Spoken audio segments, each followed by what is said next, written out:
Here we are. Plaza, I forgot its name. Rick Steve says it's the biggest plaza best plaza in Italy, or piazza. This is City Hall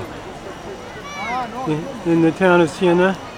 And they have, honestly I thought this was a watchtower. It's got a belfry though. Finally found it up at the top out of stone, the bottom is brick. This sucker is 102 meters tall. I can't do the math right now. But it's a big one.